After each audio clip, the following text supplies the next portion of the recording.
Welcome to the American Citizens Abroad podcast. I'm Michelle, and today I'm speaking with Amanda Klekowski von Koppenfels, PhD, reader in Migration and Politics, director of the Master's Program in International Migration at the Brussels School of International Studies, University of Kent, and author of the book Migrants or Expatriates, Americans in Europe, Migration, Diasporas, and Citizenship. Thanks for joining us today, Amanda. Thank you so much. I'm really pleased to be with you today. Could you tell us a little about your background? How did you end up where you are today? You know, it's really funny you asked that immediately after talking about my book. And the short answer is chapter 5. In the book, in the research that I did for the book, I came across this concept of what I ended up calling the accidental migrant. And it's something that when I used to talk about what I do, I used to think I was special. I used to think there was something unique about my story. And then as I did my interviews and did my research for my book, I realized that actually I am pretty typical for an overseas American, which is that I went to college and graduate school in the United States at Harvard and at Georgetown. And then in October 1996, I went to Berlin on a DAAD fellowship to do research for my PhD, and I was going to be in Berlin for 10 months. Well, that was 24 years ago. And since then, I extended my program, I got a job, I got married, and got another job, and here I am. So the short answer is really it's that those sort of micro level changes in your life that lead you as a shift from a temporary migrant on a student visa to a permanent migrant. What relevance does your work have for the overseas American community? And you can plug your book. Thanks so much. One of the things about overseas Americans or American migrants is that there's not a lot of research done on us, I guess I'll say. Of other migrant communities in the world, we can think of Turks in Germany, perhaps, or Mexican migrants in the United States. An enormous amount of research has been done. And so what that means is we know more about them. And people tend to, when they do research on a migrant group, on anything really, you often tend to research the most visible groups. So people looking at overseas Americans might look at American women's clubs. They might look at American clubs. And often those aren't representative of the overseas American community. So the most visible Americans are not necessarily representative of the State Department estimates 9 million Americans living overseas. And so I think it's important that we do this research to break some of the stereotypes that there are about who overseas Americans are, why people have left the United States, and why they're remaining abroad. So one of the things that I really think is important about what I'm doing is that I am shedding more light on this community about which not a great deal is actually known. You don't especially like the term expat. Why is that? Well, that feeds into this exact question. And that, of course, is the title of my book, which is Migrants or Expatriates. And the underlying question that really had me start the research was, why is it that people from the global south are called migrants, but folks from the global north are more often called expats? And so that was one of the things that I really thought about when I looked at my book was, why are people moving? And it turned out that among the survey and the interviews that I did, the number one reason that people were moving was to be with a partner. And that's pretty parallel for most migrants in the world.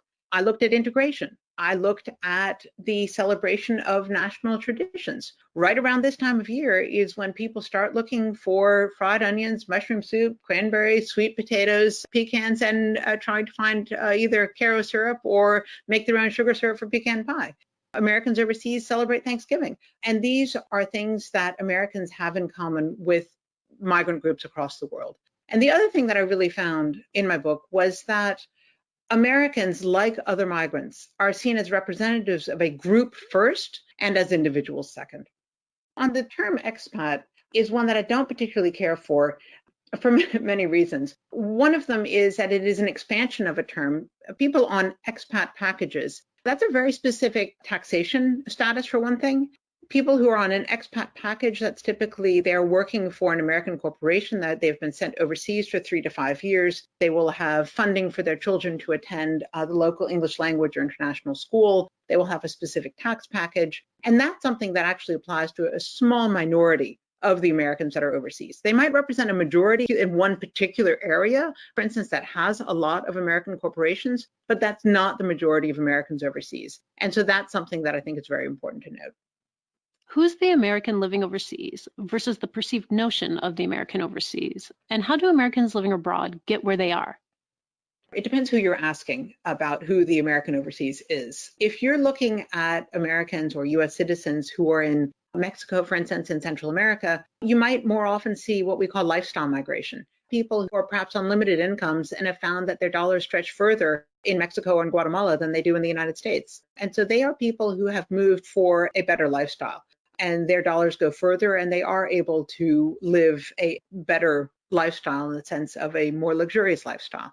And that's something that is then different from folks in continental Europe who are very much on a par with, I live in Belgium, so other Belgians or other Germans or other French, and are holding jobs that are largely middle class and are really in those communities. And the perceived notion of the American overseas, often from the United States, is that people are unpatriotic. This is a holdover from the Vietnam years, that they might be draft dodging, holdover from the 1960s, that might be evading taxes, and that they are champagne sipping, yacht living, quote unquote, expats. And that simply is not the reality. You've published 3 articles in 2020 on the overseas community. I'd like to ask you first about the article, Modeling American Migration Aspirations, How Capital, Race, and the National Identity Shape Americans' Ideas About Living Abroad in the International Migration Review. Could you give our listeners a brief overview of the article, and what did you and your co-author, Helen B. Morrow, find? One of the things, and I think we'll get to this later, is just how difficult it is to get a really good quantitative idea of how many overseas Americans there are and what exact characteristics they have. So what Helen and I did was that we commissioned a representative survey in the United States about potential migration, about migration aspirations. And that way, what we got was an absolute representative sample of people who are thinking potentially of moving out of the United States. We found that about a third of our respondents thought about it. And this was back in 2014 that we did that survey. And we do have another publication that we're working on with a later survey, so there'll be more to come on that. And what we found was that, right in line with other migrants, that people who have network connections, of people who have already lived overseas, who are currently living overseas, that's a huge predictor if you're going to think about potentially moving overseas. People moved overseas for a number of reasons. Exploration was one of the really key reasons for people who are thinking about it. Now, what's interesting is that I found in my book and in other work that for people who are overseas, joining a partner, studying abroad, and working abroad are the 3 main reasons, with exploration below that. But when you look at potential migration, it looks a little bit different. So that was one of our very interesting findings in that. In your 2 other articles this past year, the first one, Federal Structure and Party Politics as Simultaneous Opportunity and Constraint, Transnational Political Engagement of Overseas Americans, and the other, Political Parties Abroad, a New Arena for Party Politics, Highly Skilled Migration Between Settlement and Mobility, you focus more on the overseas American voter. What did you find in these articles, and how does this resonate now in the wake of the recent election in the US? So I'm going to take those 2 articles separately. So the first one, the Federal Structure and Party Politics as Simultaneous Opportunity and Constraint. In the United States, as I think all of your listeners are going to be very aware after this current presidential election, it is the 50 states that run the US elections. We do not have a centralized government. And so, for instance, France, which is a very central country, they have overseas French voters can vote at polling locations. So when the French elections roll around, French voters in Washington, D.C. can go to the embassy. They can go to a polling station that is set up by the French government. French voters overseas, along with Italian voters and a number of others, actually vote for overseas senators. They have their own representatives in parliament. And that's something that's very, very different from the United States, because with the United States federal system, that's simply not possible. There is not a possibility for overseas Americans to be a single constituency in the presidential election. So the estimated 9 million or 6.3 million, I'll get to that in a minute, overseas Americans vote in 50 states. And what we've seen is that since the 2000 election, exactly 20 years ago, when George Bush was elected president with 537 votes in Florida, with Florida being the one deciding state in that presidential election, that was where absentee ballots became very clear that those played a role. And so after that 2000 election, we had 2 laws passed. It was the 2002 Help America Vote Act. And what that did was that required that overseas absentee civilian and military ballots be tabulated separately from domestic absentee ballots. And that was really significant. And then the 2009 Military and Overseas Voter Empowerment Act, or the MOVE Act, that then required that states send out ballots 45 days, at least 45 days before the election. because Democrats Abroad, the Overseas Vote Foundation, and FVAP, the Federal Voting Assistance Program, had all found that the main reason that ballots were not counted in elections was that they had not gotten back to their states in time. Now, again, following this recent election, I think all of your listeners will know that every state has a different deadline. Sometimes it is getting back to the state, the local election officer, by election day. Sometimes it is postmarked by election day. Sometimes it is within 3 days after election day. But the main reason that military and civilian overseas voters were not able to get their ballots back was they didn't have enough time. So that 2009 Act said that states must send out ballots at least 45 days before an election. And that was made possible by the 14th Amendment. And the 14th Amendment says that states run the elections, but that the federal level has the possibility of mandating certain aspects of that in the interests of equality. And what they found was that there was not equality between the individual overseas American voter and the individual domestic American voter. And so that's what that law then was remedying. And so that made something that was a difference. Now, so that's a federal opportunity, but at the same time, it's a constraint. The federal system also constrains the overseas American voters from being seen as a particular constituency. And then that's what my other article looked at, the political parties abroad. So if the 50 states run the presidential and senatorial and congressional elections, the political parties run the primaries. So the Republican Party runs its primaries and the Democratic Party runs its primaries. Now that is typically delegated to the states, but what that also means is that if a party wishes to, it can designate another grouping of people as a 51st state. And that's what the Republican Party and the Democratic Party have both done with Guam, the Virgin Islands, American Samoa, and Puerto Rico. But only the Democratic Party has done the same thing for overseas Americans. So the one time when overseas Americans can constitute a distinct constituency is in what's called the global presidential primary of Democrats abroad, when people who are voting in the Democratic primary can participate in Democrats abroad global primary. Democrats abroad are at the Democratic National Convention right after Delaware, and they have delegates just like every other state, and Guam, Virgin Islands, and so forth do as well. So in the 2016 election, Bernie Sanders' brother actually lives in England, and he was one of the delegates who cast a vote for his brother, Bernie Sanders. That is the one place where overseas Americans, if they're voting Democrat, do constitute a distinct constituency. Otherwise, overseas Americans are individual voters. And that's something that really distinguishes the United States from a lot of other countries that have immigrant populations. So with those up to 9 million potential overseas Americans voting in 50 different states, obviously their voices are spread across 50 different states. There are a lot of states that do have a lot of overseas voters, and they can make the difference in close elections. And so that's something that this year, perhaps more than in any year since 2000, I think everyone is aware of the potential impact of overseas votes, and that really every vote does count. Is there a difference between migration and immigration? You hear both terms used. Could you dive more into the difference? That's an interesting one. And that really gets back to another myth almost, that the United States has been known as a country of immigration for 200 years.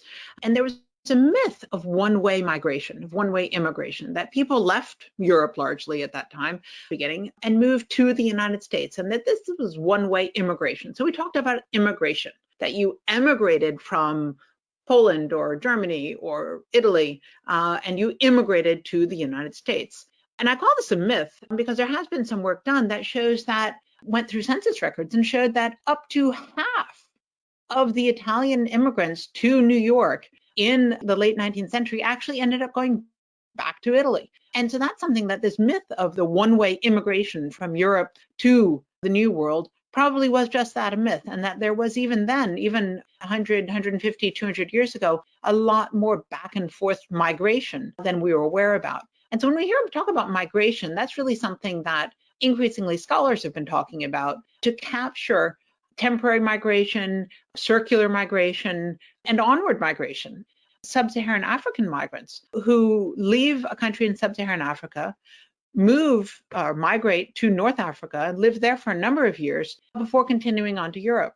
moving from one country to another is actually something that's really very typical. That's another stereotype that's sort of associated with overseas Americans of being globetrotting is something that doesn't apply, I think, to most Americans overseas, but it does apply to migrants from every country. The shift from immigration to migration is really recognizing that this myth of immigration from the old world to the new world is just that. It was a myth at the time, and that now migration these days is a much more dynamic process involving sending countries, receiving countries, countries of transit, and that many people are actually serial migrants, if you want to use that terminology. So it's something that migration just sort of captures the richness and the complexity of the movement much more than a fairly static term of immigration does.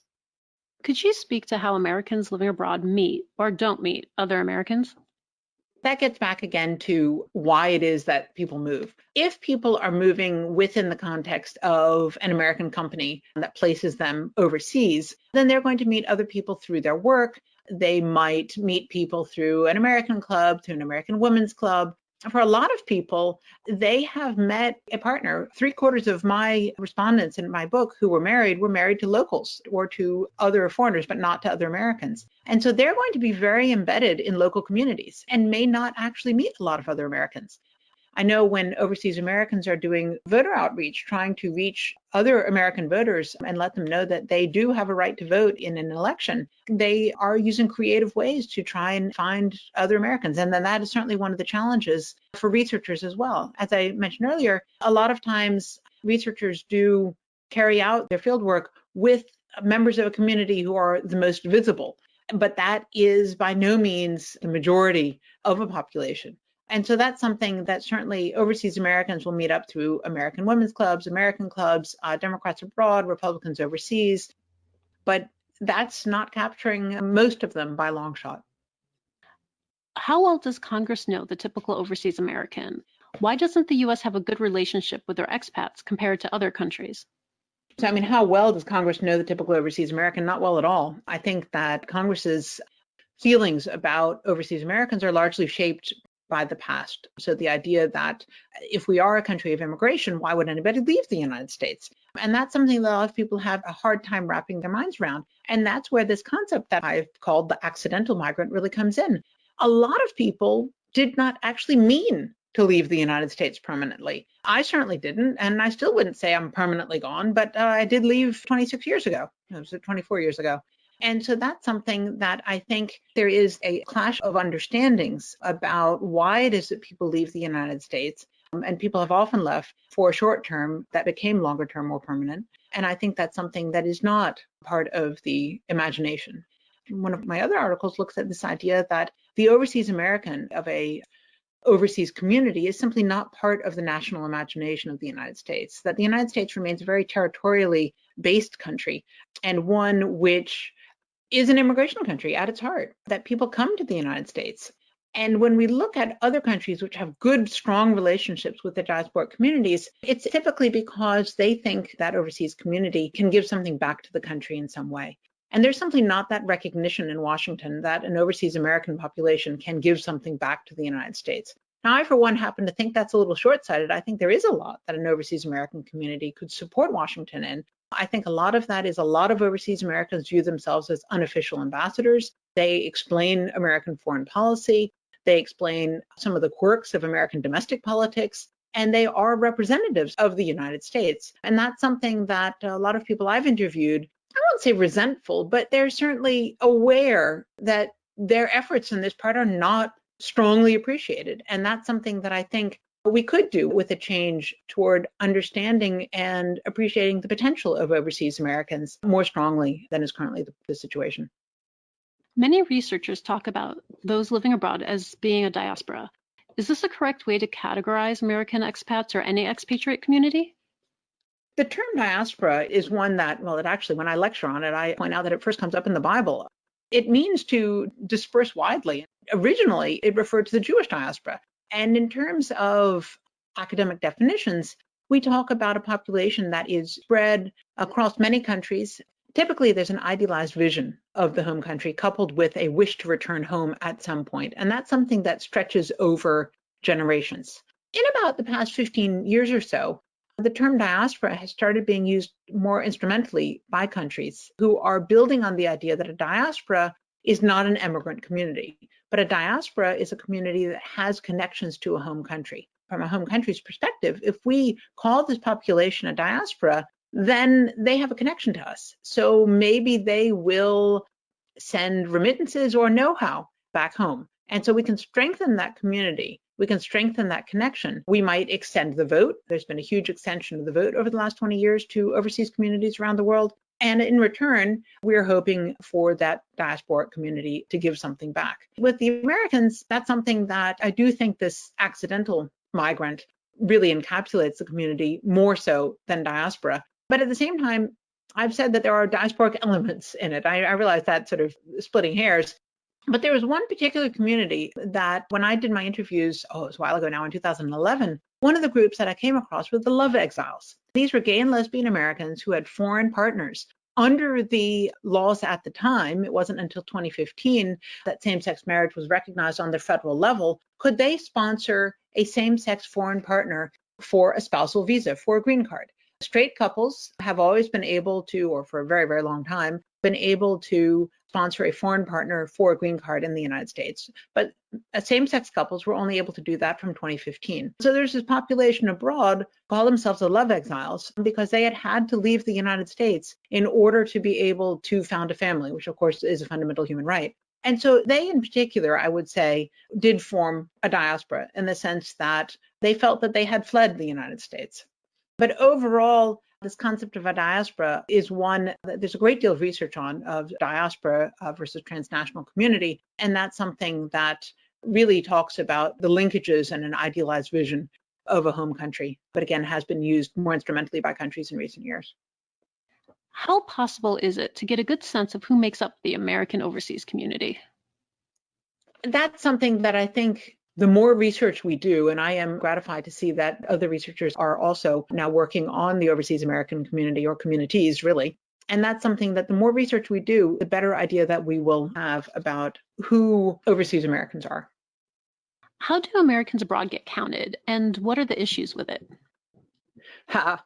This is exactly the problem, that in order to do survey research, in order to get a representative sample, in order to be able to do really good quantitative work, we need to know a population.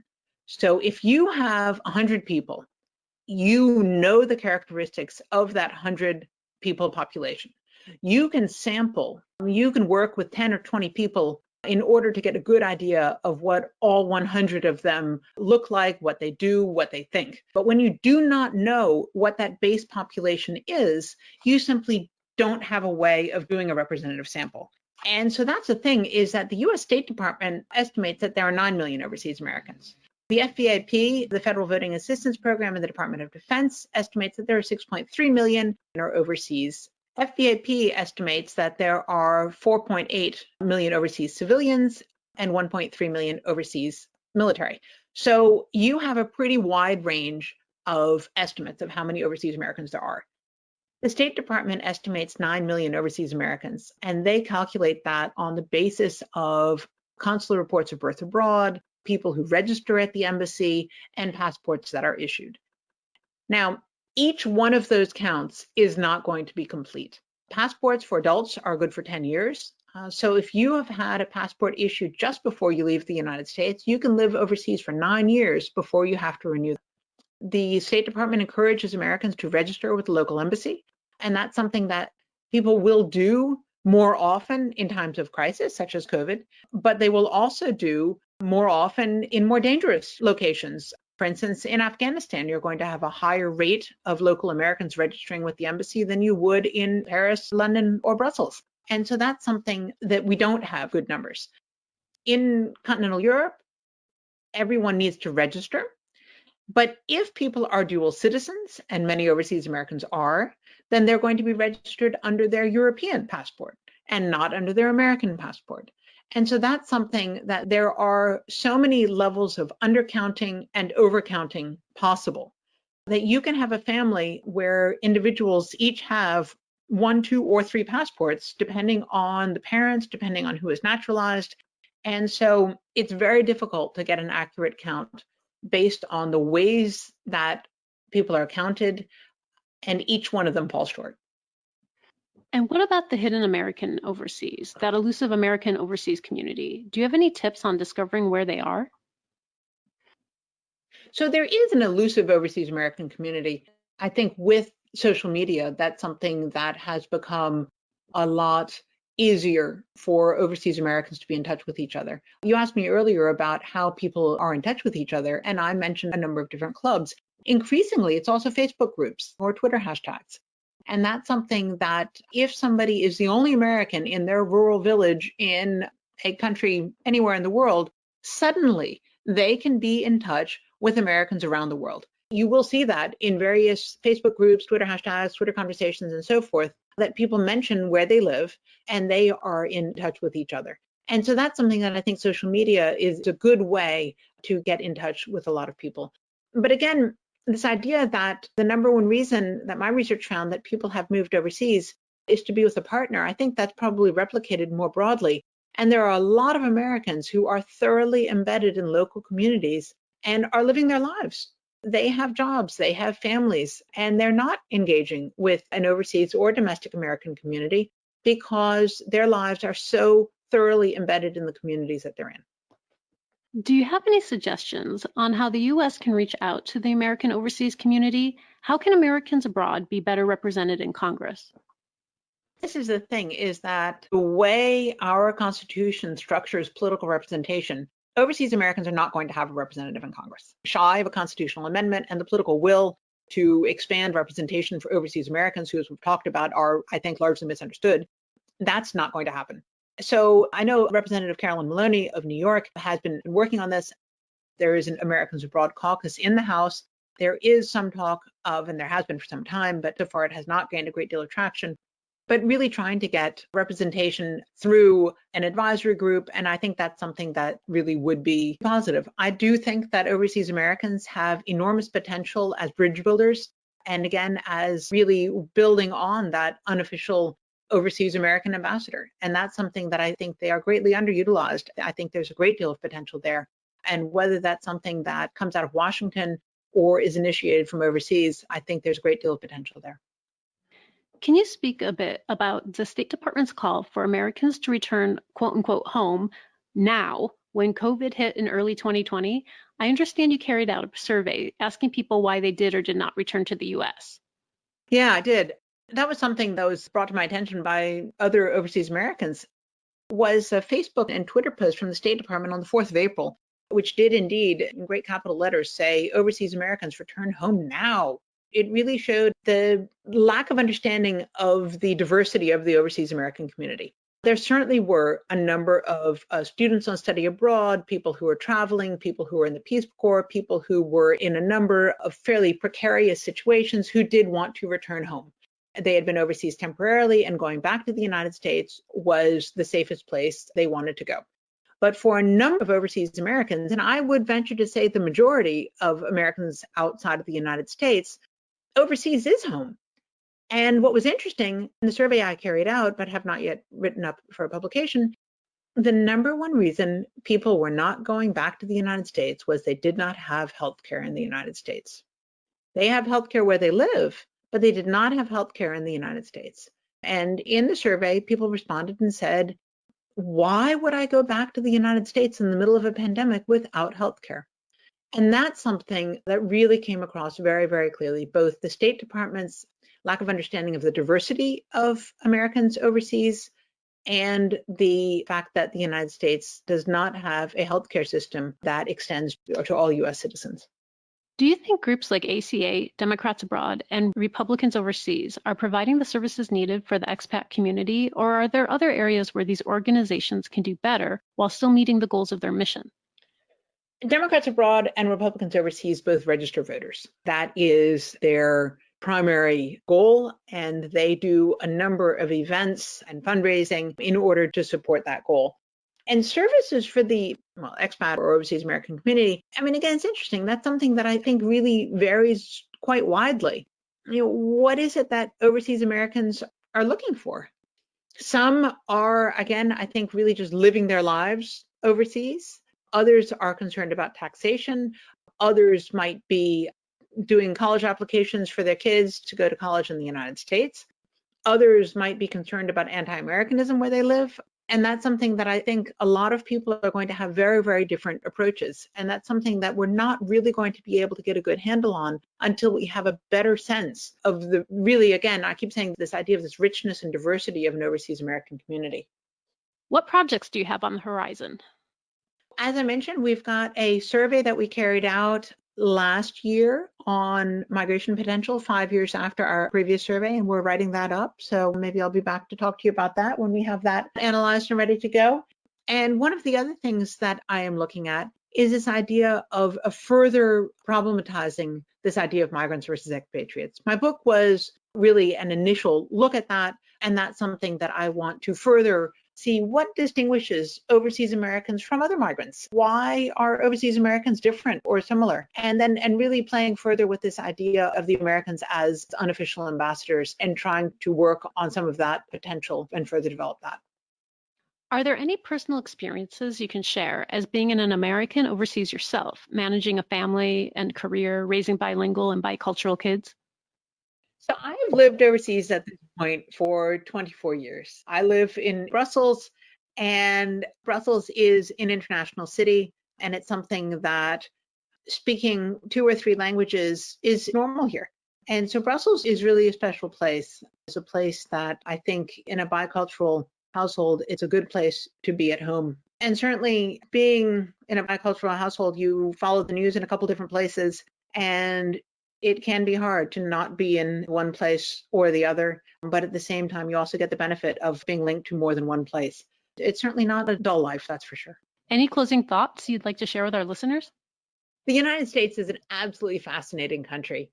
Built as a country for immigrants, it's still not entirely comfortable with this idea of having an immigrant community. And that's something that this immigrant community celebrates Thanksgiving, celebrates Halloween, votes in US elections, and may yet be able to be seen to have had an influence on the 2020 presidential election. This is a unique relationship, and I am so excited to be doing research on it, to be part of it, and I think there's a lot more to do. Thank you so much for talking with me today. Thank you for taking the time to join us today. The American Citizens Abroad podcast is a monthly podcast that is published the second Tuesday of each month. It is edited and produced by me, Michelle, and is a product of American Citizens Abroad. You can find us on Twitter at ACA_podcast, on Facebook at American Citizens Abroad Podcast, or you can email us at podcast@americansabroad.org. Remember, give us a good rating on Apple Podcasts so other Americans living abroad can find us.